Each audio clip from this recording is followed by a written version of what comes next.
Hello everyone. I am Saloni and मेरे साथ है डॉक्टर हिना। और हम लोग हमारे प्रैक्टिस में देख रहे हैं रेगुलरली कि लोग आजकल बहुत they are feeling so lonely and single more than ever in their marriage. So we thought that we will discuss today about how people are facing this problem and what we can do about it. लोग कहते हैं कि we are living in the same house but we are feeling like roommates, और emotionally they feel so disconnected and they don't know what to do about it. Doctor Hina, आप बताइएगा, आपके practice में लोग आते हैं तो what is your experience about it? Thank you so much, Saloni. And I'm happy that I'm here and discussing this topic because ये मुझे लगता है कि बहुत ही बर्निंग टॉपिक है क्योंकि मेरे एक्सपीरियंस से और मेरे क्लाइंट के एक्सपीरियंस से मैं कह सकती हूँ कि जो ये लोनलीनेस है ये एक दिन का नहीं बनता है. It's not just it came in just overnight. It build slowly. So जब हमें लगने लगता है कि हम लोनली हो रहे हैं रिलेशनशिप में, तो उसका बहुत सारे कारण हो सकते हैं. बहुत सारे कारण हो सकते हैं. वर्क लाइफ बैलेंस हो सकता है, स्ट्रेस हो सकता है, पेरेंटिंग हो सकता है, कंडीशनिंग हो सकती है. और जैसे जैसे हम इसमें जाने लगते हैं और तब हमें लगने लगता है कि हम अपनी बातें जो भी हम शेयर नहीं कर पा रहे हैं अपने पार्टनर से. हम साथ में सो तो रहे हैं लेकिन हम अपना इनर वर्ल्ड नहीं शेयर कर रहे हैं उनके साथ. Because there are three types of communication that I feel. Is first is like general communication that you do. जैसे वो बिल के बारे में, लॉजिस्टिक्स के बारे में लोग एक दूसरे से डिस्कस करते हैं कि बच्चों की फीस है, बिजली का बिल है, एंड ऑल दिस. तो these are like general conversations, the first level of communication. I feel the second level of communication is when you take care of each other like a friend or family. कि जैसे हम एक दूसरे का बीमार पड़ गए तो उनकी दवा दारू करते हैं. And the third kind of communication is very very important which is like emotional intimacy kind of communication. So जब हमारा वो चीज मिसिंग होता हो जाता है, जब मुझे लगता है कि मैं इस घर में एग्जिस्ट तो कर रही हूँ पर मुझे कोई सुन नहीं रहा है, मुझे कोई देख नहीं रहा है. मुझे याद है मेरी एक क्लाइंट है जो मुझसे कहती है कि मुझे बहुत एंजाइटी होती है, पैनिक होती है, तो मैं अपने हस्बैंड से कहती हूँ कि मुझे एंजाइटी हो रही है. सो वो कहता है कि ये सब तुम्हारा ड्रामा है, कि हाँ। This is all you are psycho and then कुछ नहीं होता, सब ठीक हो जाता है. But she is really having that experience in her, but she can not express. And even she expresses, it is not heard. और वैसे ही ऐसा नहीं है कि सिर्फ फीमेल के साथ ही ऐसा होता है, मेल के साथ भी ऐसा होता है. बहुत सारे मेल क्लाइंट भी ऐसे रिपोर्ट करते हैं कि हम जब उनको जो भी अपनी तरफ से पूरा करने की कोशिश करते हैं, जो भी हम करते हैं वो कभी भी इनफ नहीं होता है उनको. उनको लगता है हमेशा कम ही पड़ जाते हैं. सो दे डोंट अंडरस्टैंड मी. सो दोनों ही एक दूसरे को, ऐसा नहीं कि एक इंसान सफर कर रहा है तो दूसरा नहीं कर रहा है. Both are suffering in the same because there is no real connection and there are no real sharing with each other. So ऐसा लग रहा है कि हम किसी के साथ रूम तो शेयर कर रहे हैं जैसे आपने बोला, और हम्म। बेड तो शेयर कर रहे हैं, लेकिन ऐसा लग रहा है कि हमारे इनर वर्ल्ड के बारे में कोई जानते ही नहीं है, एक दूसरे जानते ही नहीं है. मैं खुद के अपने एक्सपीरियंस भी मेरे ऐसे रहे जब मैंने अपना काम स्टार्ट किया था, तो मैं समझाने की कोशिश करती थी अपने घर वालों को, लेकिन उन्हें समझ भी नहीं आता था ये क्या काम है. कह रहे ये कौन सा काम है, ये इसको छोड़ के दूसरा कर लो. सो शुरुआत में मुझे ऐसा लगता था नहीं, I have to fight for my right. लेकिन over a period of time that I understood that I have to, take care of my responsibility and my what is making me happy. I have to take. So ऐसे ही हम जब रिश्तों में होते हैं या साथ में कपल होते हैं, so बहुत सारी कॉम्प्लेक्सिटी और बहुत सारे डायनामिक्स एक साथ प्ले करते हैं. इवन दो ये सारे डायनामिक्स एक साथ प्ले करते हैं, लेकिन अगर हमें सुना जाए या हमें देखा जाए, like we want to be seen and want to be heard, जब ये नहीं होता है तो ये over a period of time धीरे धीरे धीरे धीरे बिल्ट होके मुझे ऐसा लगता है कि फिर वो एक लोनलीनेस की तरफ से चला जाता है. तब हम बात करना बंद कर देते हैं, शेयर करना बंद कर देते हैं. हमें लगता है कि इन दोनों कोई फर्क ही नहीं पड़ने वाला. मुझे ऐसा लगता है. आपका क्या टेक है सलोनी इस पे? नहीं, आप बहुत सही बता रही हैं। और जब ये एक्सट्रीम केस पे चला जाता है तो it's like there is a family of 4 people, 2 kids, husband wife, और बच्चों का एक रूम है, मम्मी का एक रूम है, पापा का एक रूम है। और दे वो अब उस स्टेज से निकल जाते हैं कि हम इसे रिपेयर करें। वो मतलब they just adjust in that whole system of living together, but like like an individual, not like a family unit. बच्चों पे भी बहुत असर पड़ता है। और जो मेरे साथ आते हैं clients, many of them feel that they are doing everything without knowing that there are lot of gaps within them also. For example, they will come with simple thing कि नहीं, physical intimacy तो है ही नहीं, it's been like so many months. तो then I ask again, जैसे आपने बोला emotional intimacy के बारे में, कि फिजिकल इंटीमेसी सबसे पहले इम्पैक्ट होता है। अगर आप इमोशनली कनेक्ट नहीं कर रहे हैं, या कुछ रिजेंटमेंट है, या कुछ पुरानी बातों को लेकर आपने मन में रखा है, उसको रिजॉल्व नहीं कर रहे हैं, तो ऑब्वियसली फिजिकल इंटीमेसी कैसे होगा। और एक तो वहां पे जाके उनको लगता है कि दूसरा ठीक करे, मैं सब कुछ कर रही हूँ या कर रहा हूँ। तो वहां पर होता है कि what can they actually do something from their side without putting the ego aside, क्योंकि उनको, they don't want to break their marriage of course because of these things, so but they are also not taking the right step to make things work। उसमें वो दूसरे का wait करते हैं कि दूसरा आके मेरे से बात करे, मैं ही क्यों करूं। तो जब इसी पे ही रुक जाता है, मतलब यहाँ पे जाके दो लोग रुक गए हैं और वो ना गाड़ी आगे बढ़ रही है ना पीछे जा रही है, और दे फील सो स्टक। तो अब जैसे एक ने बोला कि मैं ही सारे plan, she was a young women, maybe around 29, she got married for like 2 years। She said कि I make all the plans for all the trips, then he will come, but if I want him to do something, he doesn't do। So I said, okay, then what do you do about it? She says, I feel very frustrated, sometimes I cry, sometimes I become angry। So the solution what she has approached is not going to help। और कभी कभी होता है, आपको समझना पड़ता है partner पूरा उस तरीके का नहीं होता है जैसा आप चाहते हैं। May be the guy is trying from his side कि चलो तुम जो प्लान बना रही हो मैं कर रहा हूँ, वो उसके नेचर में ही नहीं है कि ऐसा प्लान बनाना। उसकी अपब्रिंगिंग ऐसी थी जहाँ पे वो लोग घूमते फिरते थे, ज्यादा बहुत सिंपल टाइप का था वो। अब लड़की चाहती है कि वो भी प्लान बनाए, वो भी इंटरेस्ट दिखाए, अब वो नहीं दिखा रहा है पर वो ज्वाइन तो कर रहा है ना। So you figure out few things here and there. तो ऐसे बहुत सारी इश्यूज हैं, लेकिन प्रॉब्लम यह है कि लोग समझ भी जाते हैं, उनको समझा देते हैं कि आप ये कर सकें, पर वो एक्शन लेना बहुत डिफिकल्ट हो जाता है। व्हाट डू यू थिंक, आपने कुछ देखा है क्या सक्सेस स्टोरीज इसमें जिसमें actually things have changed for couples? आप बहुत सही कह रहे हो। तो जब आपने कहा कि हाँ, एक को लगता है कि मैं ही सब कर रहा हूँ और दूसरा कुछ भी नहीं कर रहा, और फिर दोनों एक दूसरे को अज्यूम करने लगते हैं कि हाँ, मतलब मैं ऐसा क्यों करूँ, या वो सोचता है कि ये ऐसा सोच रहा होगा। So instead of doing all of that, so और ऑल्सो हर चीज का मुझे लगता है कि सॉल्यूशन की जरूरत नहीं होती है। जैसे फॉर एग्जाम्पल, अगर मैं कह रही हूँ कि मुझे पेन हो रहा है, या मैं थक गई हूँ ऑफिस से आके, तो I want someone to be there. मुझे सोल्यूशन नहीं चाहिए, कभी ऐसा भी नहीं होता है कि सोल्यूशन चाहिए। क्योंकि आप देखिए कि हम कभी भी किसी को अप्रोच करते हैं ना कि मुझे ऐसा हो रहा है, तो बोला अरे अरे ऐसा कुछ नहीं होता, सबके साथ ऐसा होता है, ये कोई बड़ी बात नहीं है, मेरे साथ भी। ये एडवाइस देने लगते हैं, और ये एडवाइस कोई भी काम नहीं आती है। सो हमें एडवाइस बहुत बार नहीं चाहिए होती है, हमें सोल्यूशन नहीं चाहिए होता। कभी कभी हमें सिर्फ चाहिए होता है कि कोई अपना प्रेजेंस हमें दे दे, और बैठ के हमारी बात सुन ले, या एक हक कर ले। सो इससे भी बहुत सारे बड़े बड़े जो अंदर जो चल रहे होते हैं हमारे, जो चीजें जो इनर वर्ल्ड में हम शेयर नहीं कर पाते एक दूसरे को, कि दूसरा जज करेगा या मुझे एडवाइस देगा। सो ये भी छोटी छोटी बातें हैं जिससे भी बहुत ज्यादा सोल्यूशन निकल सकता है अपने आप में, बिना कुछ सोल्यूशन बैठ के निकालते हुए। लॉजिस्टिक्स वाले जो सोल्यूशन है, दैट इज डिफरेंट थिंग, कि बच्चे की एडमिशन करना है, that is a completely different thing. But हम जब बात कर रहे हैं इनर वर्ल्ड की या इमोशनल इंटीमेसी की, तो इतना भी काफी है। सो जब भी हम किसी से बात करने जाते हैं या पार्टनर से, जैसे आपने बोला कम्युनिकेशन इज वेरी इंपॉर्टेंट। सो हम पूरा जो इमोशनल बैगेज उनके ऊपर डाल दें, ब्लेम कर राइट। देते हैं। मतलब जैसे जब भी हम एक्सप्रेस करते हैं तो हम ब्लेम के साथ एक्सप्रेस करते हैं। सो ब्लेम के साथ एक्सप्रेस ना करके बेटर ये है कि हम पहले खुद को रेगुलेट कर ले, क्योंकि मेरा इमोशन जो है वो मेरी जिम्मेदारी है। It's not that somebody may have triggered it, but I own my emotions, क्योंकि जो वो मेरे इमोशंस हैं और जो मेरा पार्ट है, वो इनके मिलने से पहले से ही था। इन्होंने सिर्फ मुझे इंट्रोड्यूस किया है उस पार्ट से।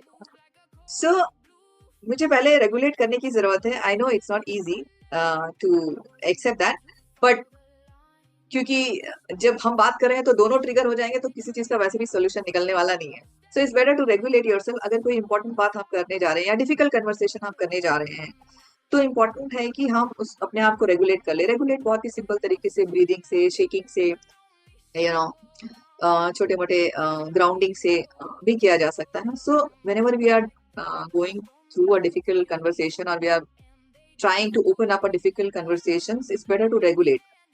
और थोड़ा थोड़ा अपने लिए, खुद के लिए इमोशनल सेफ्टी क्रिएट करना जरूरी होता है, ऐसे मुझे लगता है। क्योंकि आप अपनी बातें जब भी रख पाओगे जब आपको लगेगा कि एक सेफ एनवायरनमेंट आपको मिल रहा है। और सेफ्टी पहले खुद से क्रिएट होती है, जो मुझे लगता है कि अपनी बॉडी को पहले हम सॉफ्ट करेंगे, कि बहुत ज्यादा एजिटेटेड नहीं हो रही है बॉडी, और बहुत ज्यादा ओवरवेल नहीं हो रही, चार्ज बहुत ज्यादा आ रहा है, तो वो हम क्या कहेंगे, वो पूरा क्लाउडेड होगा। वो बातें जो भी हम कहने वाले हैं उनसे, वो एज अ जजमेंट ही रिसीव हो सकती हैं। ये एक नर्वस सिस्टम का एक मतलब जब हम स्टिमुलेटेड होते हैं तो ऑटोमेटिकली जो रिसीवर है सामने वाला वो भी उसी तरह से ही रिसीव करता है। So it's better to calm down your nervous system before we speaks. पहले हमें अपने खुद के इमोशंस को प्रोसेस कर लेना चाहिए। I know it takes both of the couple to process their emotions, but ये नहीं कह सकते कि वो नहीं कर रहा तो मैं क्यों करूं, है ना। सो आप अपने लिए जिम्मेदार हो ना।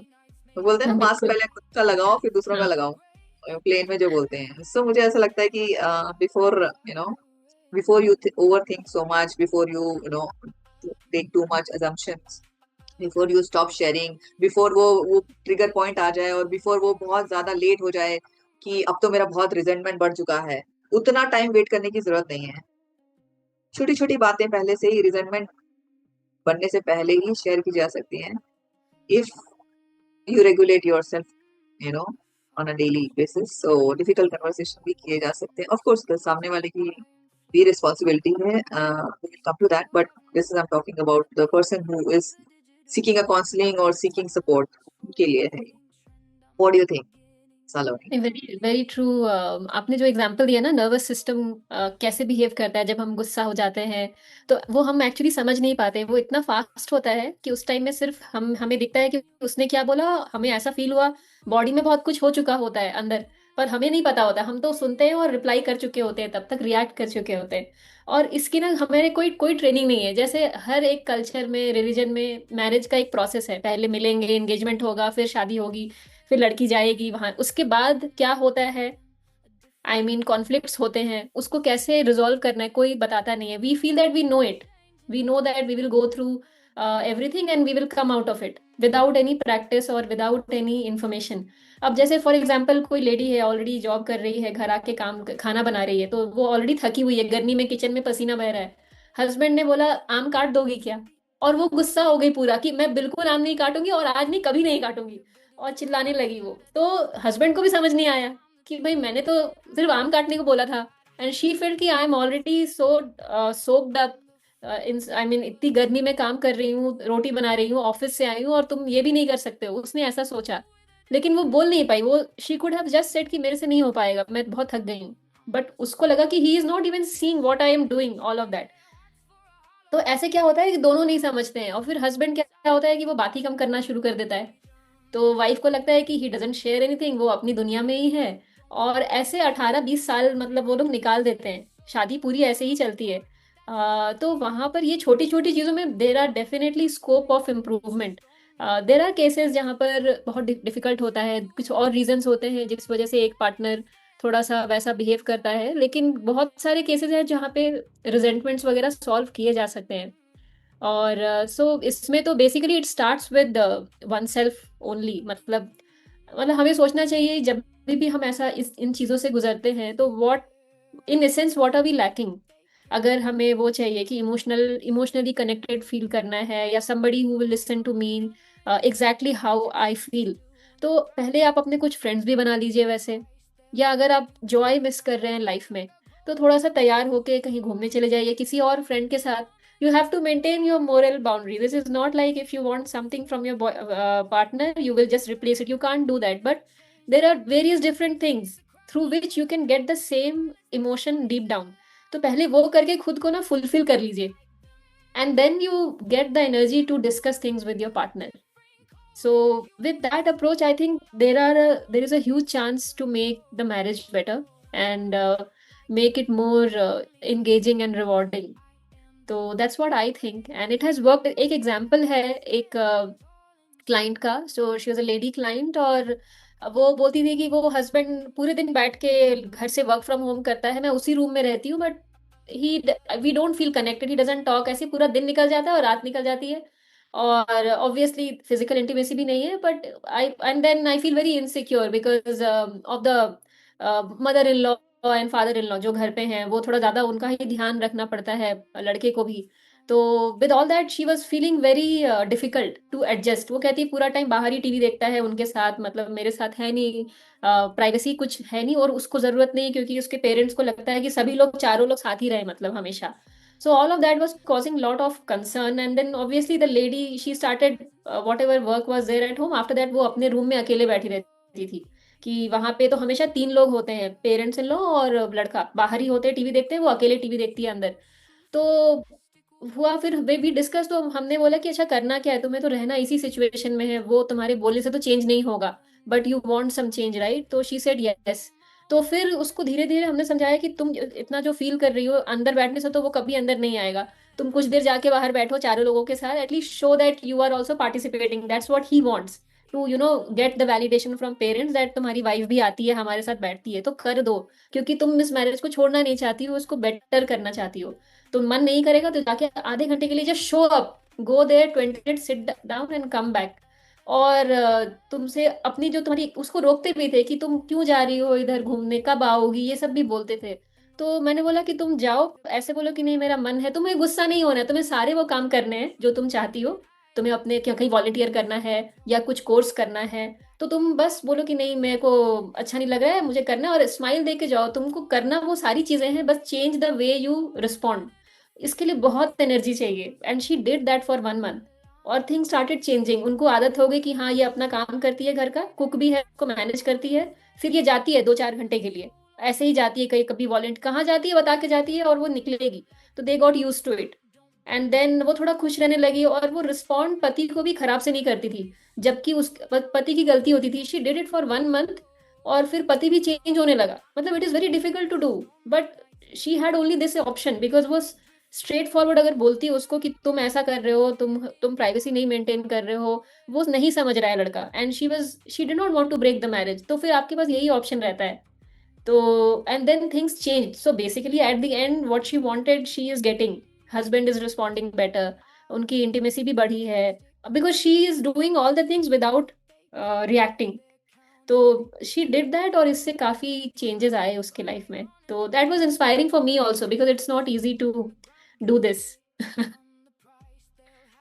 तो it's very true that you said Saloni की लड़कियों जो है वो लेडीज हैं जो भी फीमेल है वो पूरा एपी सेंटर बना लेती हैं हस्बैंड को ही, और उनको लगता है यहीं से हैप्पीनेस मिलेगा, यहीं से सब वैलिडेशन मिलेगा, यहीं से सब कुछ मिलेगा, यही सोर्स है। क्योंकि कंडीशनिंग भी वैसी हुई होगी, ट्रेडिशन भी इतने सारे ऐसे हैं कि पति परमेश्वर, बहुत सारी चीजें हैं, उसमें हमें जाना नहीं है।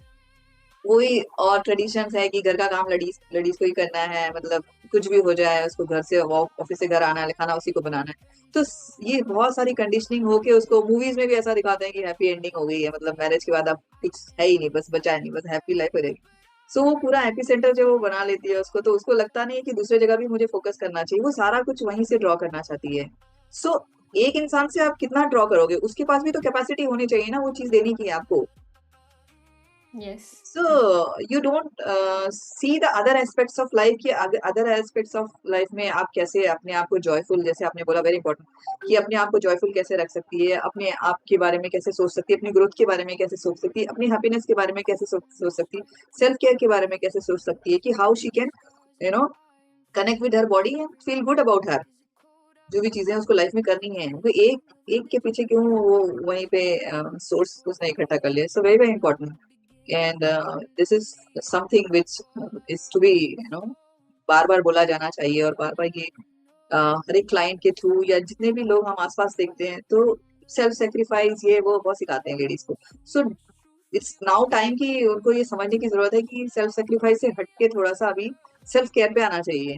क्योंकि if you are full you can give कि फुल्ली, जब आपकी कैपेसिटी नहीं बढ़ने वाली है, आपका नर्वस सिस्टम डावाडोल रहने वाला है, आपकी कैपेसिटी नहीं, आप किसको क्या ही दोगे, you will just draw only, you will overgive, you will chase, you will please, all of those things will keep on looping the same, आपको सेम स्टेट में रखने वाली है, तो आपका स्टेट कभी भी इंप्रूव नहीं होने वाला है।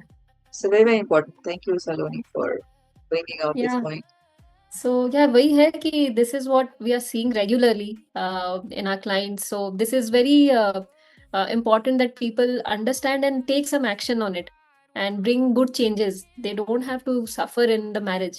तो वही हमारा गोल यही है इस सेशन का, कि इससे लोगों को थोड़ा मोटिवेशन मिले, that they can actually make things better instead of just feeling bad about it and going through it। तो आई वुड रिक्वेस्ट कि अगर आपके पास कोई भी लोगों के पास कमेंट्स हो या उनके क्वेश्चंस हो, आप कमेंट्स में डालिए। We will be happy to answer those. And आपको रिलेशनशिप से रिलेटेड या इमोशनल वेलनेस से रिलेटेड कोई भी अगर टॉपिक पसंद हो तो आप वो भी हमें बताएं। And we will be happy to connect and share whatever we know. So thanks a lot. Thank you everyone for watching.